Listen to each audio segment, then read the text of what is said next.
My name is Alvin Shih. I'm the CEO at Catamaran Bio, and very nice to see everybody in person and to see a lot of familiar faces, or at least the upper half of those faces. So what I'm going to do today is give you an overview of Catamaran Bio and what we're trying to accomplish. If you'll forgive the nautical metaphor, what we're trying to do is chart a new course in cell therapy. The goal being the treatment of solid tumors with the use of an allogeneic CAR NK cell platform. So let me tell you more about how we're trying to accomplish that. We are using a novel platform that we've been developing since the company's inception, which we've called Tailwind. And that platform includes both elements of design as well as NK cell manufacturing. And it's really an end-to-end solution that's going to allow us to generate products that can be used in the treatment of solid tumors. What we are trying to solve for is to address the immunosuppression that's prevalent in the tumor microenvironment. And I'll tell you a little bit more about some of the solutions that we're trying to put in place there. The how behind all of this is the Transposon-based NK modification, which I'll also tell you more about. This is what allows us to engineer these NK cells to put in larger payloads than the traditional viral vectors allow, and to also achieve efficiency and scalability in the manufacturing process. All of this, we believe, is somewhat agnostic to cell source, although we've chosen as our initial foray to use peripheral blood as our cell source. We have two pipeline programs that are moving forward. The first being CAT179, which is targeting HER2-positive solid tumors. We believe that this is a very well-validated target and will be useful for achieving proof of concept and providing an important solution for HER2-positive patients. In vivo studies are ongoing there. Our second program, really we think of them almost as co-leads, is CAT248. This is for CD70-positive tumors. This is a very, very high potential target that's applicable across a spectrum of both solid and hematologic malignancies. So we're quite excited about that target and that program. Beyond that, you'll see that the platform is quite modular, and we're able to then sub in various targets and really churn out additional programs using this platform that's quite modular. We're building a great team to move this forward. The company itself was founded right as the world was shutting down back in March of 2020. In that intervening time, we've built a great team that's based in Cambridge, Massachusetts. We're a total of about 35 people now, the majority of which are scientists. We've raised $42 million through a very nice syndicate, including SV, Lightstone, Sofinova, Takeda Venture, and Astellas Venture. And we're about to begin the process of a Series B raise, which will fund our company through to the clinic. So let me tell you a little bit more about the Tailwind platform and how we envision it being useful. We're trying to address the central problem of cell therapy in solid tumors, which are manyfold, but we think some of the core issues include overcoming the tumor microenvironment immunosuppression. I think that's been talked about in a number of the sessions here today. Tumor targeting, and then functional persistence of NK cells. And there's no one platform that we believe addresses all of these things in concert. And that's where Tailwind comes into play. This is where, as I've already mentioned, we are looking at innovative CAR NK design in a modular way. We're incorporating elements of synthetic biology that will allow us to overcome tumor microenvironment immunosuppression. We're optimizing the CAR architecture, and we're also using built-in cytokine support in order to improve the functional persistence of those NK cells. And all of this is enabled by technology that's based on transposons, which then allows us to do larger payloads, as well as achieve efficient and scalable manufacturing. The team, as I've already mentioned, is really come together over the course of the last 18 months or so. It includes all the functional areas, including R&D, as well as in-house CMC. So let me dive into the Tailwind platform and our product pipeline.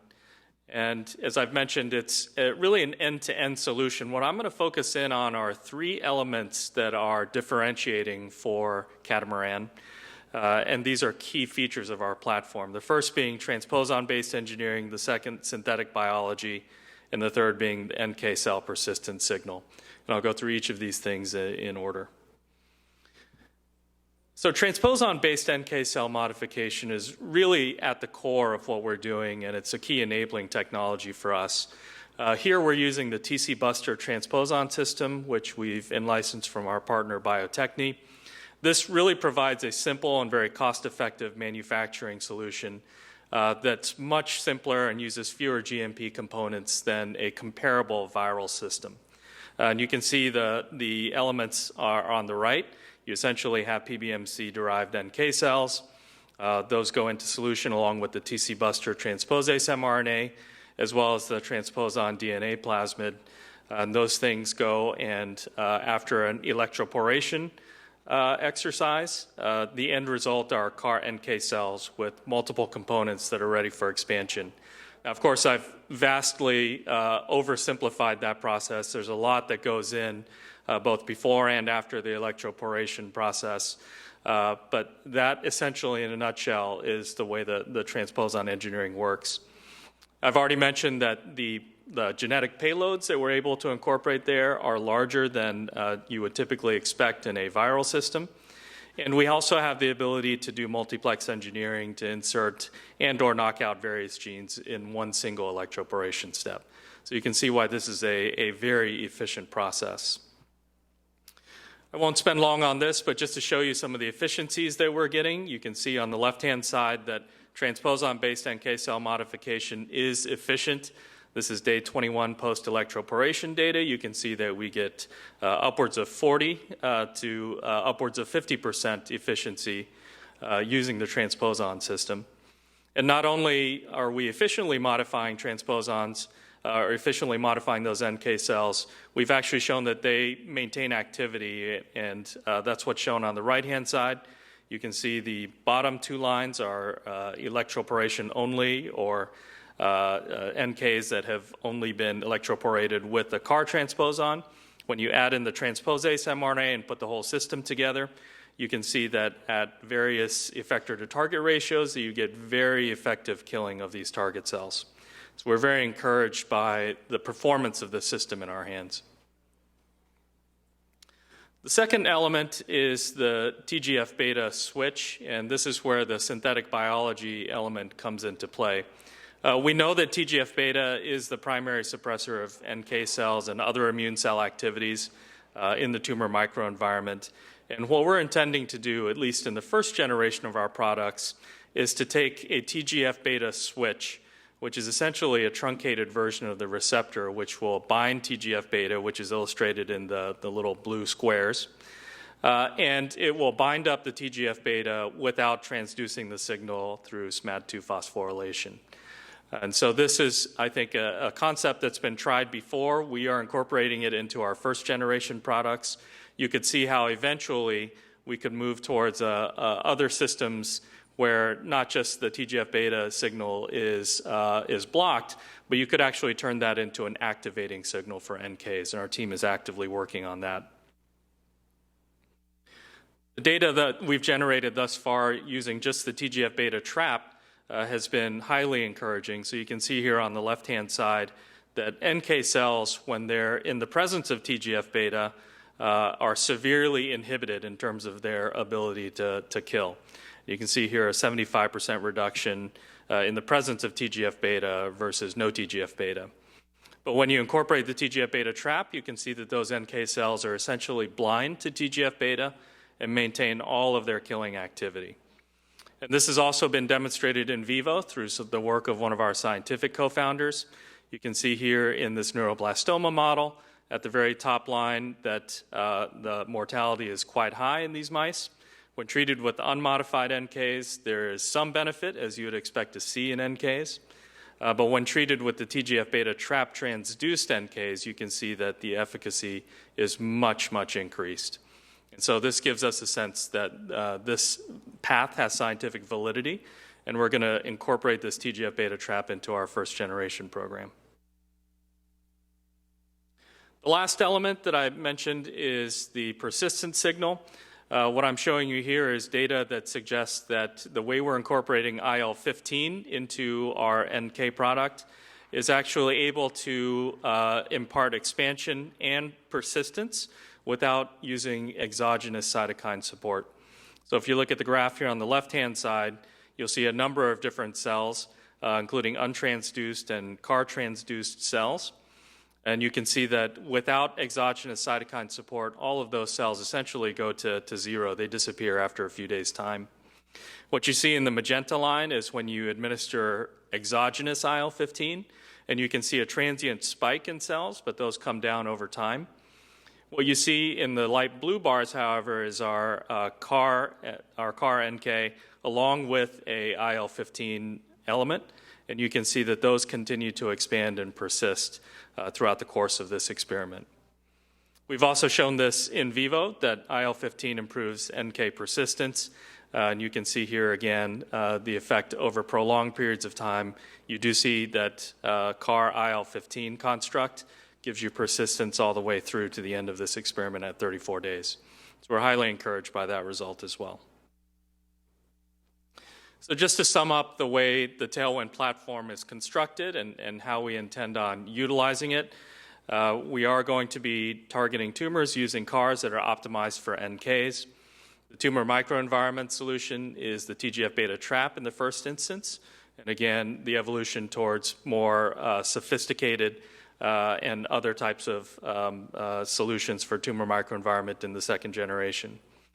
For the persistent signal, we're using IL-15. For the cell source, PBMCs, and using Transposon TC Buster as our means of engineering. Our two initial programs, as I've mentioned already, are targeting HER2 as well as CD70. And we believe this gives us a very nice counterbalance in terms of pursuing both a very clinically validated target as well as a novel target for our second program. And these have very different risk-benefit ratios as you might expect. The first program, CAT179, is going to be targeting HER2-positive breast and gastric cancer. We're moving rapidly towards an IND in the 2023 timeframe. And we have a FDA Interact meeting towards the beginning of next year that's going to help in our planning for that. CAT248 is a CD70 targeted program. As I mentioned already, a very interesting target that has applicability across a number of tumor types. For solid tumor, we're going to be pursuing renal cell carcinoma where the expression is highest, but there's also applicability to hematologic malignancies like AML. We're targeting an IND in the 2024 timeframe for that program, so it's following fast behind the HER2 program. And as I mentioned before, there are a number of other targets that we're also concurrently evaluating, and happy to discuss those and how we're thinking about that too. So just as a teaser on the HER2 program and the progress that we're making, we have a construct that has demonstrated in vitro cell killing. You can see here that, again, we are targeting HER2 with the binder, using an optimized CAR, as well as a Tgf Beta trap and IL-15. And we've been testing the various elements of that construct. And I'll give you one example here, just showing that the HER2 CAR that we've been developing is demonstrating very effective in vitro cell killing of a HER2-expressing cancer line, which is SCOV3. So you can see here, again, the bottom gold line showing untransduced NKs. They have natural activity, natural anti-tumor activity, as you'd expect to see. But the HER2 CAR transduced cells have much higher activity and approach 100% killing in the higher E to T ratios. So this, again, is giving us confidence that this approach is going to yield active cells, and we'll be able to use this in our program towards HER2. So just to sum up, we are moving very rapidly towards in vivo proof of concept for our in-house lead programs, and again, advancing those towards a potential IND in the 2023 timeframe. We will be initiating a Series B raise that's going to fund these programs through to the clinic and help support our CMC and further platform development efforts. And we're also engaging in partnership discussions to really see if there are ways of expanding the platform and bringing others in, particularly in areas that may not be directly on strategy for us, like hematologic malignancies. It's going to be a busy, forward-looking several months for us as a team. I look forward to updating you on future progress. So if no other questions, I will sail off. Thank you.